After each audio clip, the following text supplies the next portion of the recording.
अभिमन्यु को पांडव सेना का एक अमर योद्धा भी कहा गया है, क्योंकि जो वीरता, जो पराक्रम उन्होंने महाभारत युद्ध के 13वें दिन दिखाया था, उसे हमारा इतिहास कभी नहीं भुला सकता। लेकिन जैसा कि हम सब जानते ही हैं कि महाभारत पर आधारित टीवी सीरियल्स पांडवों को नीचा, कमज़ोर और गलत दिखाने का कोई भी मौका नहीं छोड़ते। यहाँ तक कि अपनी टीआरपी के लिए वो लोग तो कौरवों को नायक और पांडवों को खलनायक भी बना दे। आज हम जानेंगे कि अभिमन्यु वध क्या था और इन टीवी सीरियल्स ने इसे क्या बना दिया। आप सबको हमारा नमस्कार। आपके अपने चैनल ओमकार में आपका स्वागत है। अगर अभी तक हमारे चैनल को सब्सक्राइब नहीं किया तो जल्दी से कर लीजिए और बेल आइकन भी प्रेस कर दीजिएगा ताकि आपको नोटिफिकेशन मिलती रहे।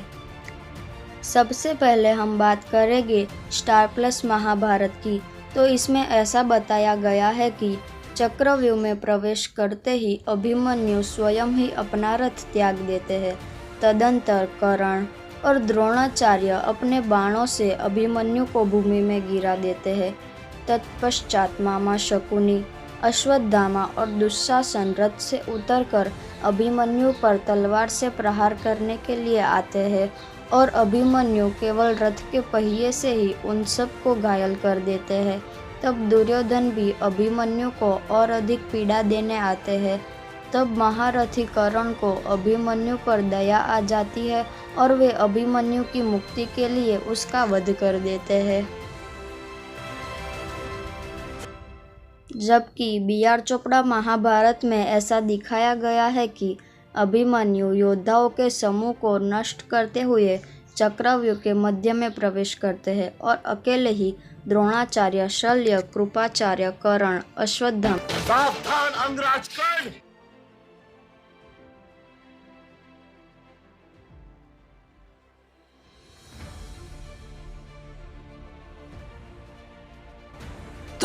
तब अभिमन्यु गुरु द्रोण से द्वंद्व करने के लिए आग्रह करते हैं। हे श्रेष्ठ ब्राह्मण, हे भारद्वाज, क्या ये नियम नहीं बना था कि एक योद्धा से एक योद्धा ही युद्ध करेगा? परंतु जब दुर्योधन नहीं मानते, तेरी मृत्यु निश्चित है। तब अभिमन्यु अकेले ही कर्ण अभिमन्यु के वचनों से कुपित हो सभी योद्धा पुनः उस पर तलवार से प्रहार करते हैं और अभिमन्यु अपने प्राण त्याग देते हैं। तब अभिमन्यु के वध से प्रसन्न हो सभी कौरव महारथी सिंहनाद करने लगते हैं। जबकि सूर्यपुत्र कर्ण में तो कुछ अलग ही कहानी है। इसमें ऐसा बताया गया है कि कौरव सेना के सैनिक स्वयं ही अभिमन्यु को चक्रव्यूह में प्रवेश करने देते हैं। तदंतर महारथी को सामने देख वो सब पर बाण चलाने लगते हैं। तदंतर द्रोणाचार्य उसके रथ को नष्ट कर देते हैं और अभिमन्यु पृथ्वी पर गिर पड़ते हैं। उसके बाद महारथी कर्ण दुर्योधन के कहने पर अभिमन्यु के धनुष को काट देते हैं और उसे मारने के लिए उद्यत ही होते हैं कि तब दुर्योधन कर्ण से यह कहकर रोक देते हैं, स्मरण रहे, इसे इतनी सरल मृत्यु नहीं देनी है। तदंतर अश्वत्थामा, शकुनी और दुशासन रथ से उतर उस पर प्रहार करने लगते हैं। तब अभिमन्यु रथ के पहिए से ही अपना रक्षण करते हैं। तब उसका साहस देख दुर्योधन भी वहां आ जाते हैं और उसे और अधिक पीड़ा देने लगते हैं। परंतु अभिमन्यु दुर्योधन के कवच को खींचते हैं और कवच ही निकल जाता है। ये क्या था? क्या दुर्योधन ने सच में कवच पहना भी था या केवल उसे लटका कर ही युद्ध करने के लिए आ गया था? अरे हाँ, मैं तो भूल ही गया था, यह तो सूर्यपुत्र कर्ण है। यहाँ तो कुछ भी हो सकता है। तदंतर कवच खुलने के कारण दुर्योधन अत्यंत क्रोधित हो अभिमन्यु पर जोर जोर से गदा से प्रहार करने लगता है। तभी वहाँ पर महारथी कर्ण आ जाते हैं और वे दुर्योधन की गदा पकड़ उसे रोकने के लिए कहते हैं, परंतु जब दुर्योधन नहीं मानते तब कर्ण सिर्फ और सिर्फ क्षत्रिय धर्म को स्मरण करते हुए अभिमन्यु की मुक्ति के लिए उसका वध कर देते हैं।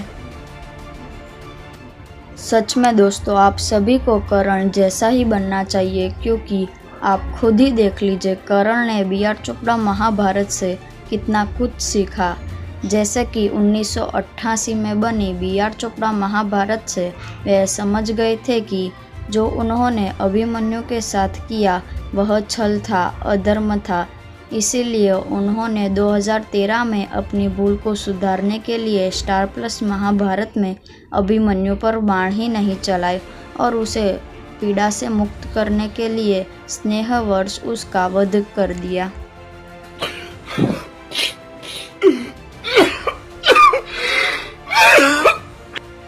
इन सब के बावजूद कर्ण के महान हृदय को संतुष्टि नहीं मिली। इसीलिए उन्होंने 2015 में अपनी भूल को सुधारने के लिए सूर्यपुत्र कर्ण में दुर्योधन को भी अभिमन्यु का वध करने से रोका। और जब दुर्योधन नहीं माने तब सिर्फ और सिर्फ अभिमन्यु की मुक्ति के लिए कर्ण ने उनका वध कर दिया।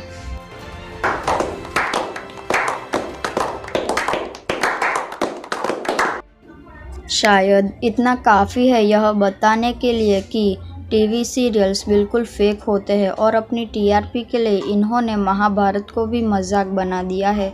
इसीलिए महाभारत ग्रंथ का अध्ययन करना आवश्यक है।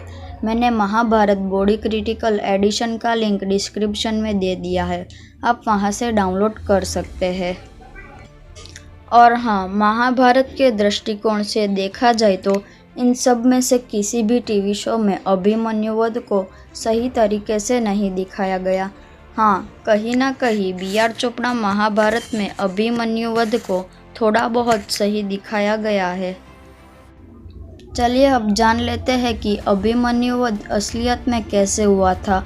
और हाँ, हम इस वीडियो में अभिमन्यु वध को संक्षेप में ही प्रस्तुत करेंगे। महाभारत महाकाव्य के अनुसार अभिमन्यु ने चक्रव्यूह में प्रवेश करके कर्ण, द्रोणाचार्य, कृपाचार्य, शल्य, दुर्योधन, दुशासन और शकुनि इन सब को अकेले ही परास्त किया था। जब पूरी कौरव सेना मिलकर भी अभिमन्यु को परास्त नहीं कर पाई तब कर्ण गुरु द्रोण से इस प्रकार बोले, इससे पहले कि यह हम सबको मार डाले, आप शीघ्र ही बताइए कि इसका वध किस प्रकार किया जाए। तब गुरु द्रोण बोले, क्या तुम्हें इस अभिमन्यु में कोई भी दुर्बलता नजर आई? देखो कर्ण, यह योद्धा सभी दिशाओं में विचर रहा है, यहाँ तक कि इसने अपने बाणों द्वारा मुझे भी महान कष्ट दिया है। मैं युद्धस्थल में गांडीवधारी अर्जुन और इस अभिमन्यु में कोई भी अंतर नहीं देख पा रहा। तदंतर कुछ समय बाद पुनः कर्ण अभिमन्यु के बाणों से घायल हो द्रोणाचार्य से इस प्रकार बोले, मैं अभी भी इस युद्ध भूमि में इसीलिए खड़ा हूँ क्योंकि यह एक क्षत्रिय धर्म है। तब गुरु द्रोणाचार्य ने कहा, अभिमन्यु का कवच अभेद्य है, मैंने ही इसके पिता को कवच धारण करने की विधि बताई थी, यह वीर अवश्य ही इस विधि को जानता है।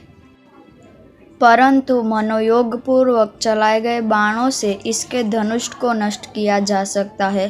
तुम यह कर सको तो यह करो। धनुष के साथ तो इसे संपूर्ण देवता और असुर भी नहीं जीत सकते।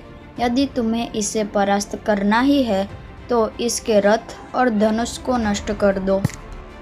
तब कर्ण अभिमन्यु के धनुष को काट देते हैं, साथ ही साथ कृपाचार्य और कृतवर्मा उसके सारथी और घोड़ों को भी मार देते हैं। परंतु अभिमन्यु अपनी तलवार और ढाल से ही उन सब महारथी पर प्रहार करते हैं। परंतु जब उनकी ढाल और तलवार को भी वो योद्धा मिलकर काट देते हैं तब अभिमन्यु रथ का पहिया उठाकर दहाड़ते हुए उन पर टूट पड़ते हैं। तदंतर सर से लेकर पैरों तक बाणों से बींधे हुए अभिमन्यु की छाती पर दुशासन के पुत्र ने गदा से प्रहार किया और अभिमन्यु वहीं भूमि पर गिर पड़े। इस तरह से उन 6 महारथियों ने मिलकर उस निहत्थे योद्धा की बेरहमी से हत्या कर दी। इसीलिए उस दिन मरने के बाद भी अभिमन्यु अपनी वीरता के कारण हमारे इतिहास में सदैव के लिए अमर हो गए।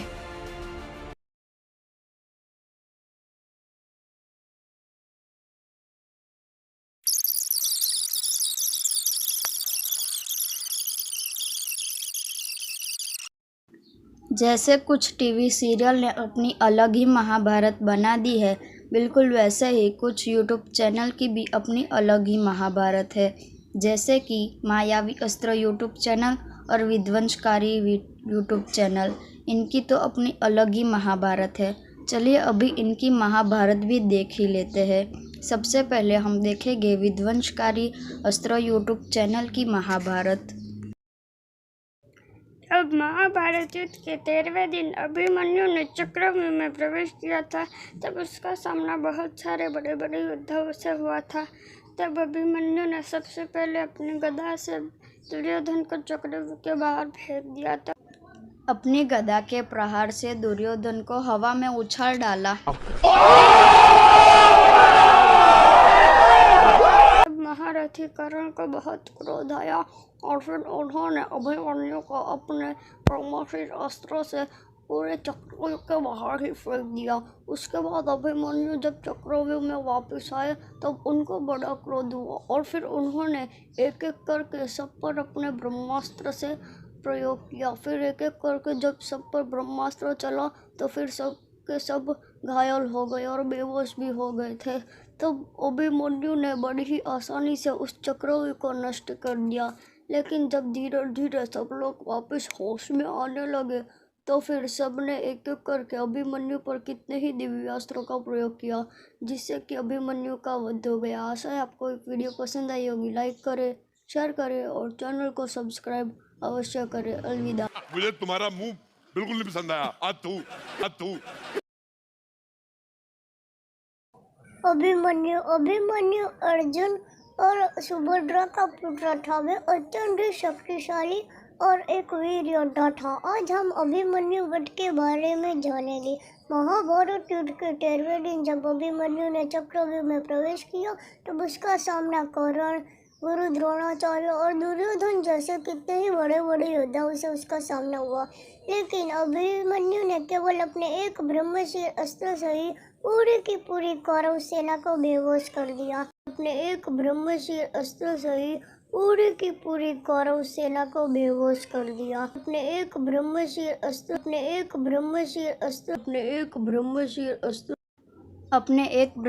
अस्त्र से पूरी की पूरी कौरव सेना को बेहोश कर दिया। कुछ भी। फिर अभिमन्यु का युद्ध गुरु द्रोणाचार्य से हुआ। तो फिर गुरु द्रोणाचार्य ने उसके बाद अभिमन्यु पर अपने नारायण अस्त्र से प्रहार किया। लेकिन नारायण अस्त्र ने अभिमन्यु को कुछ नहीं किया और उस पर फूलों की वर्षा करके नारायण अस्त्र भी वहां से अदृश्य हो गया था। भाई मुझे मारो। नहीं ये मजाक हो रहा है। एक सेकंड यार, मजाक हो रहा है। फिर कौरव सेना के कितने बड़े बड़े योद्धाओं ने उस अभिमन्यु पर कितने ही शक्तिशाली दिव्यास्त्र चलाए।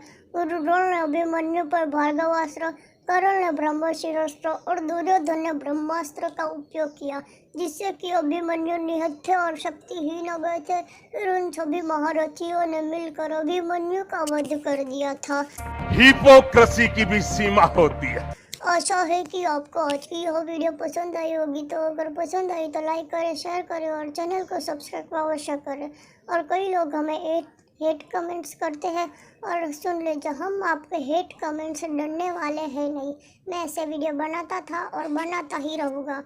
मैं आपके हेट कमेंट से डरने वाला हूँ। मैं उनके हेट कमेंट से डरने वाला हूँ नहीं। मैं उनके हेट कमेंट से डरने वाला हूँ नहीं।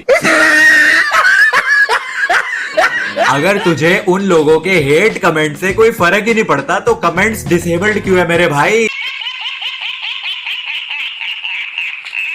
हमने अपनी पिछली वीडियो में एक सवाल पूछा था जिसका सही उत्तर कुलदीप पाइटी, स्मिता मुखर्जी और एक्सपर्ट टीचर ने दिया था। उत्तर देने के लिए आपका बहुत बहुत धन्यवाद।